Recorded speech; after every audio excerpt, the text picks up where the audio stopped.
श्री श्री चैतन्य महाप्रभु प्रीत्यर्थे बोला रत त्राण कवार हरि हरि बोला।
मम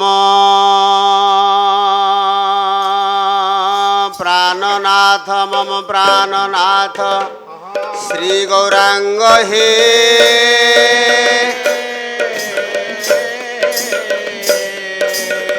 मोरे कृपा कर हे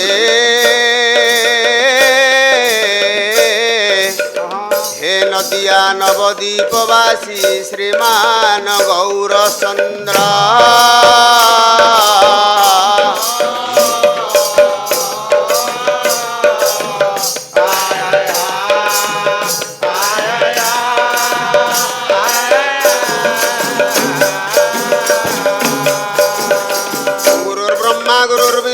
गुरुर्देव महेश्वर गुरु साक्षात् परम ब्रह्म तस्मै श्री गुरवे नमः। नमो ब्रह्मण्य देवाय गो ब्राह्मण हिताय च जगद्धिताय कृष्णाय गोविंदाय नमो नमः।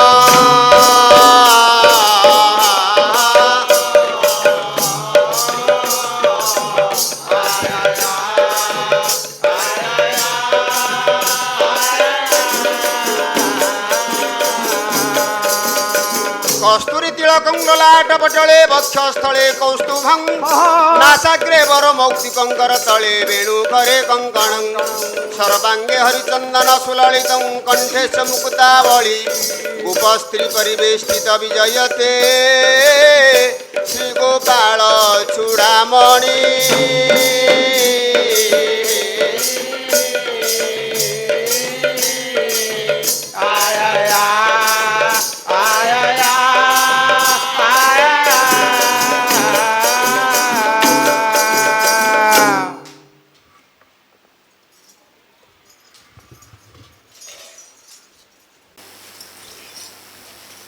उपस्थित गौर दरबारस्थ मोर समस्त सुधी जनता जनार्दन मोर माँ भौणी माने तथा अन्यान्य अनेक आगंतुक अतिथि वृंद प्रथमतः आमे संकीर्तन परिवेशन करने पूर्वर सभार मंगल कामनार्थे एक मंगलाचरण रयम आरंभ करवा। लिखिले बृह गवाहन त्रिकच धारणा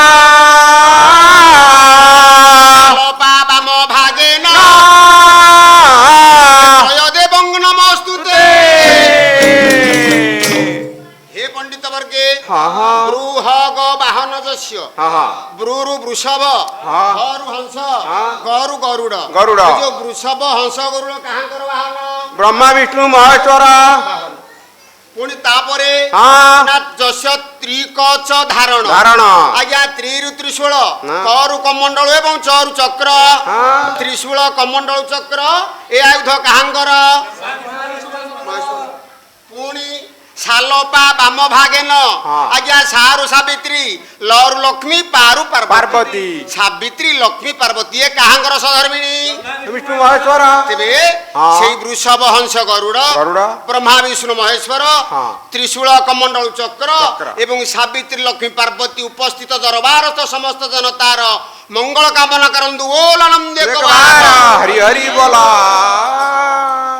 କାଳିଆ ତୁ କଳା କଳା ଡୋଳାକୁ ଚାହିଁ କାଳିଆ ତୁ କଳା କଳା ଡୋଳାକୁ ଚାହିଁ କାଳିଆ ତୁ କଳା କଳା ଡୋଳାକୁ ଚାହିଁ କାଳିଆ ତୁ କଳା କଳା ଡୋଳାକୁ ଚାହିଁ ଆଖିରୁ ଆନନ୍ଦ ଲୁହ ଆଖିରୁ ଆନନ୍ଦ ଲୁହ ଆଖିରୁ ଆନନ୍ଦ ଲୁହ ଆଖିରୁ ଆନନ୍ଦ ଲୁହ ଯାଉଛି ବହି କାଳିଆ ତୁ କଳା କଳା ଡୋଳାକୁ ଚାହିଁ କାଳିଆ ତୁ କଳା କଳା ଡୋଳାକୁ ଚାହିଁ ଜୟ ଜୟ ଗୌରଚନ୍ଦ୍ର ହେ ଜୟ ଜନାର୍ଦ୍ଦନ କାଳିଆ ତୁ କଳା କଳା ଡୋଳାକୁ ଚାହିଁ ଜୟ ଜଗବନ୍ଧୁ ଆହେ ଜଗତ ଜୀବନ କାଳିଆ ତୁ କଳା କଳା ଡୋଳାକୁ ଚାହିଁ ଗାଇଛ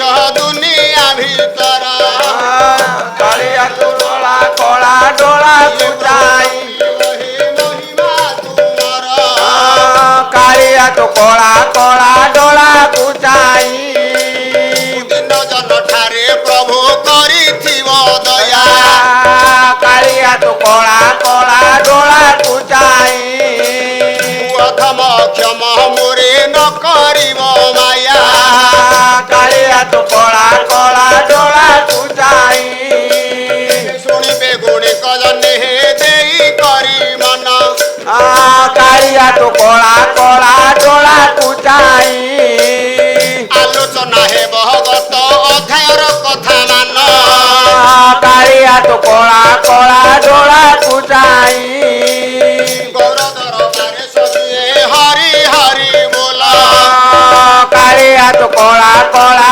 ଡୋଳାକୁ ଚାହିଁ ହରି ସଂକଟରୁ କରିଦେବେ ଟି ଉଦ୍ଧାର କାଳିଆ ତୁ କଳା କଳା ଡୋଳାକୁ ଚାହିଁ ଆଖିରୁ ଆନନ୍ଦ ଆଖିରୁ ଆନନ୍ଦ ଲୁହ ଆଉଛି ବହି କାଳିଆ ତୁ କଳା କଳା ଡୋଳାକୁ ଚାହିଁ କାଳିଆ ତୁ କଳା କଳା ଡୋଳାକୁ ଚାହିଁ ଲକ୍ଷ୍ୟ କରିବେ ମୋର ସୁଧୀ ଜନତା ଜନାର୍ଦ୍ଦନ ତଥା ମା ଭଉଣୀ ମାନେ ଆମେ ଗତ ଅଧ୍ୟାୟରେ ଆଲୋଚନା କରିଥିଲେ ତାଡ଼କା ବଧ ପ୍ରସଙ୍ଗ ବିଶ୍ୱାମିତ୍ରଙ୍କ ସହିତ ଆଜ୍ଞା ରାମ ଲକ୍ଷ୍ମଣ ବିରାଟ ରାକ୍ଷସୀ ତାଡ଼କାକୁ ବଧ କରିଛନ୍ତି ଏଠି ଆମର ପ୍ରଶ୍ନ ରହିଥିଲା ଯେ ଆଜ୍ଞା ତାଡ଼କା ଯେତେବେଳେ ମୃତ୍ୟୁବରଣ କଲା ତାର ବିରାଟ ପର୍ବତକାୟ ଶରୀରଟା ତଳେ ପଡି ରହିଛି ବିଶ୍ୱାମିତ୍ରଙ୍କର ତଥାପି ସନ୍ଦେହ ରହିଛି ସେ ବିଚାର କରୁଛନ୍ତି ରାକ୍ଷସୀ ତ ବଡ ମାୟାବୀ ସତ ସେ ମରୁଛି ତ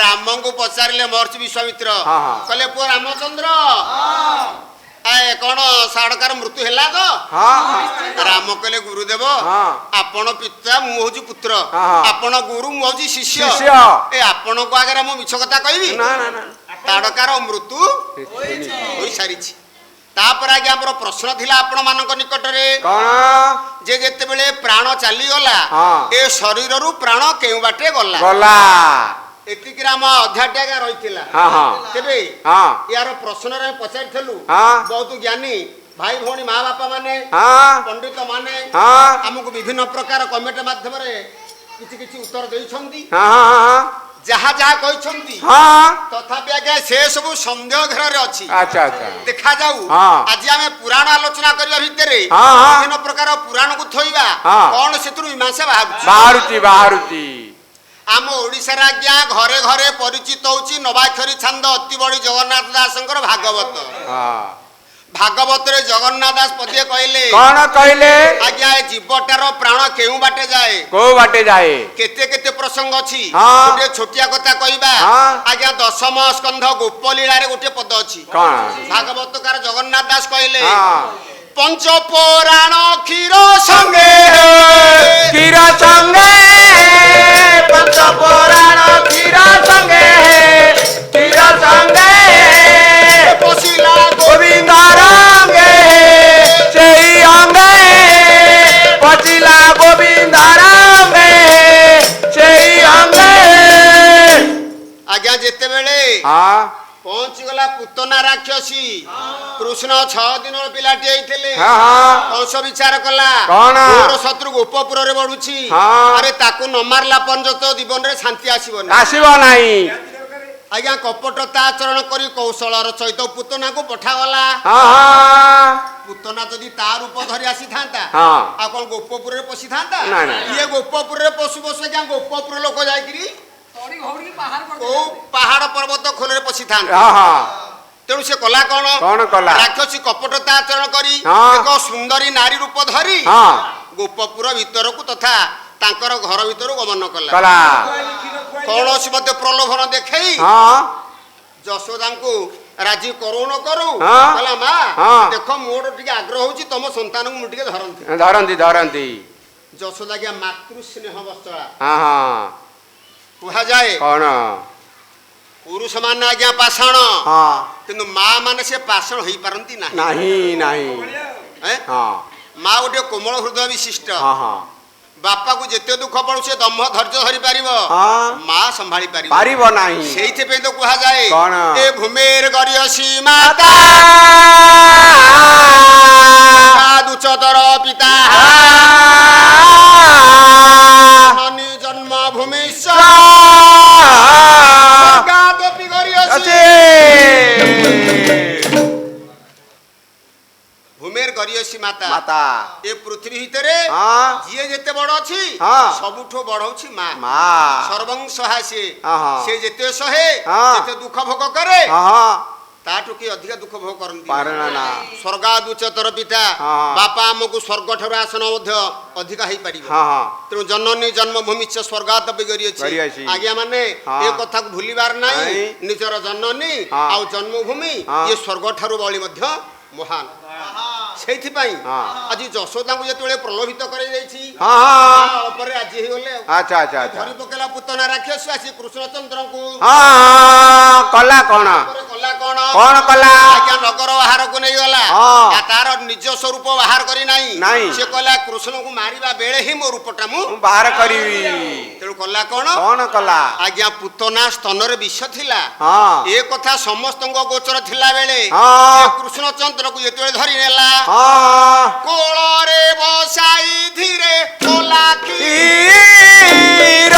पान ए भला कला की पान जानिले अंतर्यामी हे राजीव लोचन राजीव लोचन भला राजीव लोचन राजीव लोचन भला राजीव लोचन किए जानिछि से तो माटे क्षीर खुआइबो पिला को नउछि हाँ। आज्ञा ता स्तन रे विष भरछि बोले काता काहाबु जणा नाही नहीं। ये जेतेबेले कला कोन कौन कला? कृष्ण को क्षीर पान कला हाँ कृष्ण जानि देले आ कौन? अरे अरे रे आइ मोते मारिया पे आसीछु हाँ विचित्र कथा हाँ। जिए मारिया पे आसीथला आज्ञा ता अवस्था कोन हैला हाँ कौन हला? जेतेबेले से क्षीर पान करौछि हाँ पंच पुराण क्षीर संगे पशिला गोविंद गोविंद रंगे रंगे तेणु ये तेरे क्षीर पान करे थे क्या कौन हैला ना जगन्नाथ दास कहले पंच पुराण क्षीर संगे पशिला गोविंद रंगे पंच पुराण आगे किए किए? ना प्राण अपान समान उदान और व्यान ये जो पंच पुराण हाँ। आम शरीर रे कोठी को प्राण रहे रहे। ना मल द्वार ठारू नाभि तल पर्यंत रहे अपान वायु हाँ। आ नाभि क्षेत्र रहे समान वायु समान। नाभि ठारू आमर कंठ पर्यंत रहे प्राण वायु कंठरू ललाट पर्यंत रहे उदान वायु आउ सर्व शरीर रे व्यान वायु रहे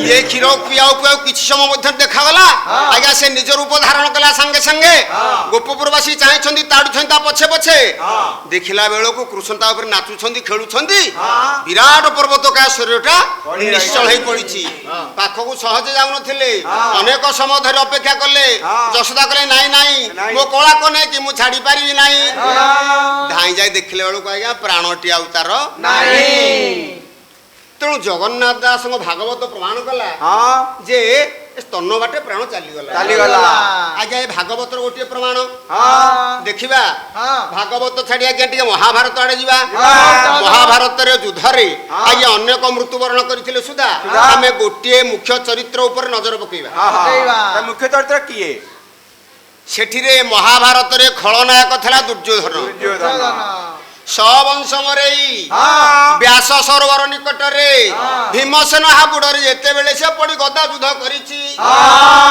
ଆଜ୍ଞା ଗଦା ଯୁଦ୍ଧ ଲାଗିଲା ଅନେକ ସମୟ ବିତିଗଲାଣି ହେଲେ ଦୁର୍ଯ୍ୟୋଧନର ମୃତ୍ୟୁ ହଉନି ଭୀମ ସନ୍ଦେହରେ ରହିଛି କୃଷ୍ଣ ସନ୍ଦେହରେ ସମସ୍ତ ପାଣ୍ଡବ ମାନେ ମଧ୍ୟ କୃଷ୍ଣ ବିଚାର କଲେ ନାଇଁ ନାଇଁ ଏ ଯୁଦ୍ଧଟା ଅନେକ ସମୟ ଚାଲିଲେ କିଛି ଭଲ ହବନି ତେଣୁ ଆଜ୍ଞା ସେ କଲେ କଣ ନା କୃଷ୍ଣ ଭୀମକୁ ଉଠାଇଦେଲେ ଭାଇ ଟିକେ ବାମ ଜାନୁରେ ବାହାରେ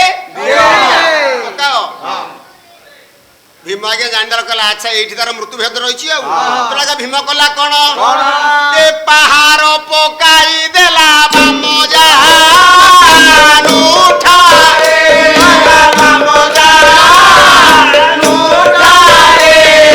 ପ୍ରାଣ ଛାଡ଼ିବ ଦୁର୍ଯ୍ୟୋଧନ ରହିଲା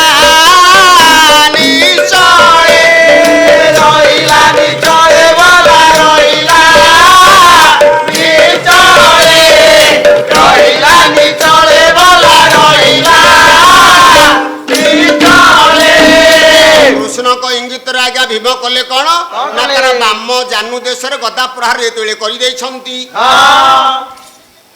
ଆଉ ଦୁର୍ଯ୍ୟୋଧନ ଚଳି ଚଙ୍ଗି ପାରିଲା ନାହିଁ ଆଉ ସେଠି ପଡିଲା ତାପରେ ଆଜ୍ଞା ତାର ଆଉ ବଞ୍ଚିବାର ରାହା ରହିଲା ନାହିଁ ସେ ଜାନୁ ପ୍ରହାର ଦ୍ୱାରା ଦୁର୍ଯ୍ୟୋଧନ ମୃତ୍ୟୁବରଣ କଲା ଆଜ୍ଞା ମହାଭାରତ ପ୍ରମାଣ ପ୍ରାଣ କୋଉ ବାଟେ ଗଲା ମହାଭାରତରେ କହିଲେ ଜାନୁ ବାଟେ ଗଲା ଆଜ୍ଞା ଭାଗବତ ଗଲା ମହାଭାରତ ଗଲା ଟିକେ ରାମାୟଣକୁ ଦେଖିବା ରାମାୟଣର ଅନେକ ଚରିତ୍ର ଅନେକ ଯୋଦ୍ଧା ମାନେ ବିଭିନ୍ନ ବାଟରେ ମୃତ୍ୟୁବରଣ କରିଛନ୍ତି ରାମାୟଣର ମୁଖ୍ୟ ଖଳନାୟକ କିଏ ଦଶାନନ ବିଶ୍ରବାନନ୍ଦନ ରାବଣ ରାବଣ ଯୁଦ୍ଧ କଲା ରାମ ସହିତ ଆଜ୍ଞା ଆଜି ପର୍ଯ୍ୟନ୍ତ ପୁରାଣ ମାର୍ଗରେ ଆମେ ଯଦି ଦେଖିବା ଯେ ଯେତେ ପ୍ରକାର ଯୁଦ୍ଧ ହେଇଛି କେବଳ ରାମ ରାବଣ ଯୁଦ୍ଧ ଠାରୁ ଭଲ ବଡ ଯୁଦ୍ଧ କିଛି ନାହିଁ ସେଇଥିପାଇଁ କବି କହିଛନ୍ତି ଗଗନ ଗଗନାକାର ସାଗର ସାଗର ପବନ ରାମ ରାବଣ ଯୁଦ୍ଧେ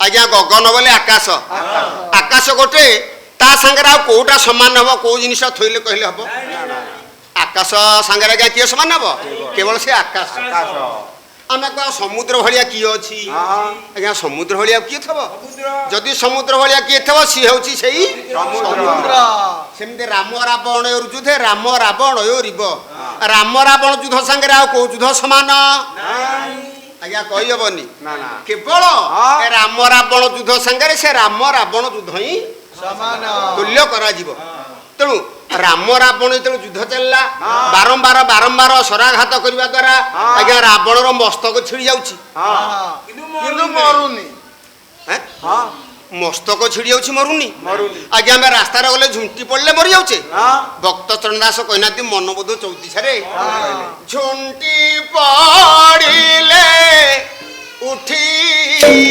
ପାରିବୁ ନାହିଁ ଝୁଣ୍ଟି ପଡ଼ିଲେ ପାରିବୁ ନାହିଁ ପଡ଼ିଲା ପତ୍ର ବୃକ୍ଷେ ରହିଛି କାହିଁ ହେ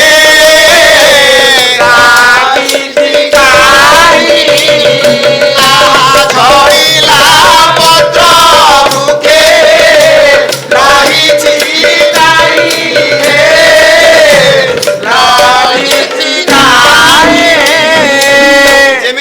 ଗଛରେ ପତ୍ର ଥବ ଝଡି ପଡିଲା ବେଳେ ଆଉ ଗଛରେ ରହିବନି ଗଛରୁ କେତେବେଳେ ପତ୍ର ଝଡି ପଡେ ନା ତାର ଆୟୁଷ ଯେତେବେଳେ ଶେଷ ହେଇଯାଏ ଝୁଣ୍ଟି ପଡିଲେ ଉଠି ପାରିବୁ ନାହିଁ ଆମେ ଦେଖୁଛେ ରାସ୍ତାରେ ଚାଲି ଯାଉଥିବା ବେଳେ ଘରେ ବୁଲୁଥିଲା ବେଳେ ଝୁଣ୍ଟି ପଡିକି କାହାର ମଧ୍ୟ ପ୍ରାଣ ଚାଲି ଯାଉଛି ହେଲେ ରାବଣକୁ ରାମ ବିନାଶ କଲେ ତାର ମୁଣ୍ଡ କଟିଗଲା ସେ ମୃତ୍ୟୁବରଣ କରୁନି ମୁଣ୍ଡରେ ସବୁ ଯାକ ଶିର ଲୁଚା ହେଇଛି ବୋଲି ଆମେ ଜାଣିଛେ ଏ ମସ୍ତକ ଛେଦନ କଲେ ବି ମରୁନି ଆଜ୍ଞା ରାସ୍ତାରେ ଝୁଣ୍ଟି ପଡିଲେ ମରି ଯାଉଥିଲେ ଲୋକ ତାର ଗୋଡ ଭାଙ୍ଗି ଗଲେ କିଏ ମରି ଯାଉଛି ଟିକେ ସାମାନ୍ୟ ଖଣ୍ଡିଆ ହେଲେ ମରି ଯାଉଛନ୍ତି ଏମିତି ବିଭିନ୍ନ ବାଟରେ ଲୋକମାନେ ଆଜ୍ଞା ମୃତ୍ୟୁବରଣ କରନ୍ତି ରାବଣର ମୁଣ୍ଡ ଛେଦନ କରାଗଲା ତଥାପି ସେ ରାବଣ ଆଜ୍ଞା କେମିତି ମରିଥିଲା କି ନା ଯେତେବେଳେ ବ୍ରହ୍ମସର ରାବଣ ଭାବିଲେ ରାମଚନ୍ଦ୍ର ବ୍ରହ୍ମସର ମାରିବାରୁ ତାର ବକ୍ଷ ଦେଶ ବିଦ୍ଧ କଲା ଏବଂ ରାବଣର ସେଠି ବିନାଶ ହେଲା ବକ୍ଷକୁ ମାରିବାରୁ ଆଜ୍ଞା ବ୍ରହ୍ମସର ରାବଣ ଜୀବନ ଗଲା ମୁଣ୍ଡର ଜୀବନ ଗଲାନି ଆମେ ବି ଦେଖୁଛେ ବର୍ତ୍ତମାନ ବିଜ୍ଞାନ ଯୁଗରେ ଆଜ୍ଞା ଅସ୍ତ୍ରୋପଚାର ଦ୍ୱାରା ମୁଣ୍ଡର ଖପୁରୁ ଟେକିକିରି ମସ୍ତିଷ୍କ ମଧ୍ୟ ଅସ୍ତ୍ରୋପଚାର ହଉଛି ଅପରେସନ କରାଯାଉଛି ହୃଦକୁ କାଢିକି ଆଉ ହୃଦୟ ମଧ୍ୟ ଫିଟିଂ କରାଯାଉଛି ଅନ୍ତ ବୁଜୁଳି କାଢିକି ପେଟର ଅପରେସନ କରାଯାଉଛି ଜଟିଳ ଅସ୍ତ୍ରୋପଚାର କରାଯାଉଛି ତଥାପି ପ୍ରାଣ ଯାଉନି କିନ୍ତୁ ଭକ୍ତଚରଣ ଦାସ କହିଲେ ଆମେ ବି ଜାଣୁଛେ ଦେଖୁଛେ ଆମର ବାପା ମା ମାନେ ପୂର୍ବ ବାପା ଆଜା ମାନେ ଦେଖିଥିବେ ଯେ ଲୋକମାନେ ଝୁଣ୍ଟି ପଡିକି ମଧ୍ୟ ମୃତ୍ୟୁବରଣ କରୁଛନ୍ତି ଆଉ ଗୋଟେ କଥା ଅଭିରାମ ପରମହଂସ ଆଜ୍ଞା କହନ୍ତି ସିଏ କହିଲେ ଯେ ବାଟେ ଆସିଛି ଜୀବ ସେହି ବାଟେ ଯିବ ରେ ନ ଜାଣିବା ଲୋକ କହେ ଇନ୍ଦ୍ରି ବାଟେ ଯିବ ରେ ଶ୍ରୀରାମ ଜୟ ରାମ ଜୟ ଜୟ ରାମ ଶ୍ରୀରାମ ଜୟ ରାମ ଜୟ ଜୟ ରାମ ଅଭିରାମ ପରମହଂସଙ୍କ ଭାଷାରେ ଆଜ୍ଞା ଯେ ବାଟେ ଆସିଛି ଯିବ ସେହି ବାଟେ ଯିବ हे बापा माँ माने जीव कोवाटा आसीला कि ए शरीर भीतर जीव कोवाटा आसीला आकु लेखिले जशवंत दास अच्छा अच्छा कहले रखिला 10 बाट लगाइला को बाट रखिला 10 बाट लगाइला को बाट शिशु मुना दुआरे रहिले नंद जाता शिशु मुना दुआरे रहिले नंद जाता जेबे पाइबु हेटा माया को दुई काट जेबे पाइबु हेटा माया को दुई काट अरे गुरु से बिरो देखो श्रीहरि बड़ा माया भी जीवन एकारी दिने नवलु राम कृष्ण श्रीहरि माया भी जीवन एकारी आज्ञा रखिला 10 बाट लगाइला कबाट शिशु मना दुआरे रहिले न जाट जीव कोबाटे आसिला आज्ञा ना शरीर को सर्वांग को तैयारी करी भगवान शिशु मना द्वार बाटे जीवन को प्रवेश करेले शिशु मना द्वार कोउटा आमे साधारण तो जाने कोन जे जेतेल मनुष्य शिशुटे मातृगर्भरु आसे ए पृथ्वीर आलोक को देखे बा भूमिष्ठ हुए देखे तार दुक्कु दुक्की इटा गोटे दप बहुत मुंड उपरे आमर समस्त धारणा जे यही बाटे ही भगवान प्राण को छाड़ी शेष मुंडी मारदेले एटा आज्ञा कौन शिशुमना द्वारा शिशुमना द्वारा कोटा ना इयला पियला सुषुमना दुई नाक एवं कपालर संधिस्थल जोटा जोठे आमे चंदन टिपा मारे जोठे सिंदूर लगांती जोठे तिलक कल्ली मारंती सेटा आज्ञा जी सुषुम्ना द्वार ए सुषुम्ना द्वार रे भगवान प्राण को भर्ती करी कले कोन ना सेठी रहिले आमे जानि छे जे भगवान सर्वत्र थिले सुधा जेमति तांकर गोटे सेपारेट घर अछि वैकुंठपुर सेमिति शरीर सर्वांग रे भगवान रहितले मध्य सुषुम्ना द्वार रे से निश्चल भाव रे स्थिर भाव रे बसवास करंती तेनु सुषुम्ना द्वार बाटे प्राण आसिला अभिराम परमहंस कहले जे ए जो सुषुम्ना बाटे प्राण आसीथिला सेही बाटे ही आज्ञा जदि ए बाटे प्राण चली गला तबेले रावण को जेतले राम सर मारिले तार मस्तक छेदन होई गला काई सेदु गलानी तबे थरा में कोन जानिबा ଆଜ୍ଞା ଏ କଥାର ମୀମାଂସା ଆମେ କରିପାରିବାନି। ଆଉ? ଶେଷରେ ନିରସ୍ତ ହେଇ ହଁ। ଜଗନ୍ନାଥ ଦାସ ପୁଣି ଭାଗବତରେ କହିଲେ ଅନ୍ତେ ଜୀବ କେହ୍ନେ ଜୀବ ଜୀବ କେହ୍ନେ ଜୀବ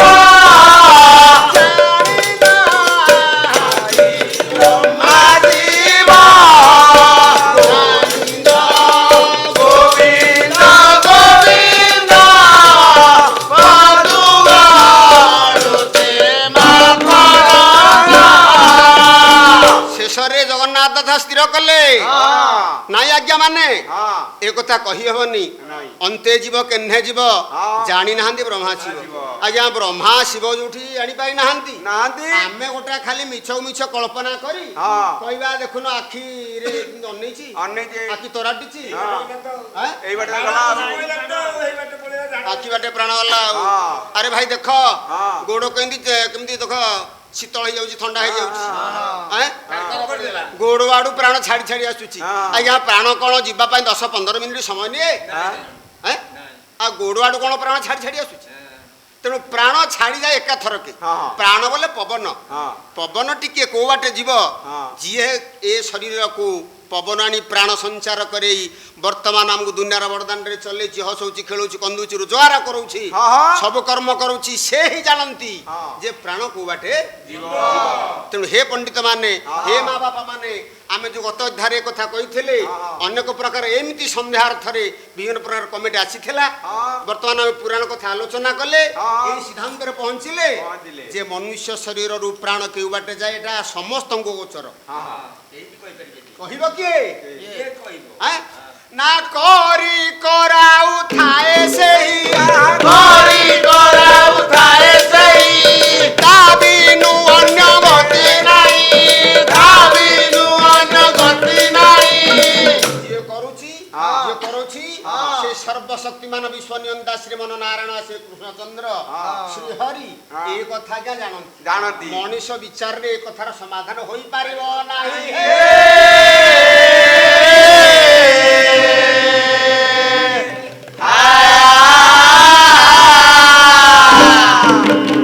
ଆଜ୍ଞା ତାଡକାର ବିନାଶ ହେଇଗଲା। ରାମ ପଚାରିଲେ ଗୁରୁଦେବ କଣ ଏଥର ଘରକୁ ଯିବା? ଆଉ ଆଗକୁ ଯିବା। ଗୁରୁ କହିଲେ ପୁଅ ଆଗେ ଟିକେ ଆଉ କାମ ଅଛି। ରାମ ଲକ୍ଷ୍ମଣকে ଆଗେ ଆଉ ଟିକେ ଆଗକୁ ନେଲେ। ଯେତେବେଳେ ଆଉ ଟିକେ ଆଗକୁ ଯାଆନ୍ତି ବନ ମାର୍ଗ ପିଲାମାନେ ଚାଲି ଚାଲି ଟିକେ ହାଲିଆ ହେଇଗଲେଣି। ରାମ କହିଲେ ଗୁରୁଦେବ ଆଉ ଚାଲି ହଉନି ଆପଣ ଟିକେ ବିଶ୍ରାମ ନେବାକୁ ଆମକୁ ଅନୁମତି ଦିଅନ୍ତୁ। ରାମ କହିଲେ ନାଇଁ ପିଲାମାନେ ତମେ ଆସିଛ ଆରେ ଦିନେ କାଳେ ଘରୁ ବାହାରି ନଥିଲ ଚାଲ ଟିକେ ବୃକ୍ଷ ମୂଳରେ ଯାଇକିରି ବସି ପଡ। ରାମ କହିଲେ ଲକ୍ଷ୍ମଣ ଏ ପୁଅ ଆରେ ଧନୁରା କଣ ଧରିକି ବସିବା? ଟିକେ ଧନୁ ଥୋଇଦେଲୁ ଆଜ୍ଞା। ଲକ୍ଷ୍ମଣ ଗୋଟିଏ ଗଛ ମୂଳେ ତାଙ୍କର ଧନୁ ଡେରିଲେ ରାମଙ୍କଠୁ ଧନୁ ନେଇକିରି ଆଉ ଗୋଟେ ଡେରିଛନ୍ତି। ଦି ଭାଇ ବିଶ୍ରାମ କରିଛନ୍ତି ବିଶ୍ୱାମିତ୍ର ଋଷି ମଧ୍ୟ ବିଶ୍ରାମ କରିଛନ୍ତି। ଏ ସମୟରେ ହେଲା କଣ ସୁଲୁସୁଲିଆ ପବନ ବହୁଛି ଆନନ୍ଦ ଉପଭୋଗ କରୁଛନ୍ତି। ଲକ୍ଷ୍ମଣଙ୍କର ଦୃଷ୍ଟି ପଡିଗଲା ଯେ ରାମଙ୍କ ଧନୁ ଉପରେ। କହିଲେ କଣ ମୋ ଧନୁ ତ କାହିଁ ଥରୁନି ଏ ଭାଇଙ୍କ ଧନୁଟା କଣ ଥରୁଛି? ଆଉ ବୋଧେ ପବନ ହଉଥିବ ଆଉ ଯଦି ପବନ ହେଲା ଆଜ୍ଞା କଣ ରାମଙ୍କ ଧନୁ ଆଡେ ଖାଲି ପବନଟା ହେଲା? ଆଉ ଲକ୍ଷ୍ମଣଙ୍କ ଧନୁ ଆଡେ ପବନ ହେଲାନି? ଦେଖିବା କଣ ହଉଛି। ପୁଣି ଅପେକ୍ଷା କଲେ ଲକ୍ଷ୍ମଣ ଅପେକ୍ଷା କରିଛନ୍ତି ରାମକୁ ଆଜ୍ଞା କହୁନାହାନ୍ତି। ରାମ ତାଙ୍କର ବସିଛନ୍ତି। ଯେତେ ଯେତେ ଦେଖୁଛନ୍ତି ଲକ୍ଷ୍ମଣ ए धीरे धीरे धनु तही बेसी जे धरिला बोलारे बेसी जे धरिला तारे बे हजी हरी गला हजी गला बोला हजी गला हजी गला बोला हजी गला। लक्ष्मण अपेक्षा करछन्ती समय अतिक्रांत हो चली किंतु देखला बेलू आज्ञा धनुटी बेसी बेसी बेसी बेसी थरिया लक्ष्मण विचार कले यार कारण कौन है पारे? राम आड़ को चाहिए कहले भाई देखल देखल धनुटी कहीं थरुची? राम कहले अरे हाँ तो अरे धनुटा थरुची। अरे लक्ष्मण कहीं थरुची? ଲକ୍ଷ୍ମଣ କହିଲେ ଭାଇ ମୁଁ ଭାବିଥିଲି ତମେ କହିବ କାହିଁକି ଧରୁଛି ବୋଲି ମୁଁ ତ ତମକୁ ଏ କଥା ପଚାରିଲି ତମେ ମତେ ବି କହୁଛ ଧନୁଟା କାହିଁକି ଧରୁଛି ରାମ କହିଲା ମୁଁ ଜାଣିପାରୁନି ଲକ୍ଷ୍ମଣ କହିଲେ ଆଜ୍ଞା ମୁଁ ଜାଣିପାରୁନି ହେ ପଣ୍ଡିତ ମାନେ ତେବେ ଧନୁଟା କାହିଁକି ଧରିଲା ଏ କଥା ଜାଣିବା ପାଇଁ ଆମେ ଟିକେ ପରବର୍ତ୍ତୀ ଅଧ୍ୟାୟକୁ ଅପେକ୍ଷା କରିବାକୁ ପଡ଼ିବ ଆଜି ତ ସମୟ ହେଇଯାଇଛି ଯଦି ଆପଣମାନଙ୍କୁ ଆମର ଭିଡ଼ିଓ ଭଲ ଲାଗିଛି ତେବେ ଆପଣ ଲାଇକ୍ ସେୟାର ଏବଂ ସବସ୍କ୍ରାଇବ୍ କରିବାକୁ ଅନୁରୋଧ ରହିଲା ନମସ୍କାର।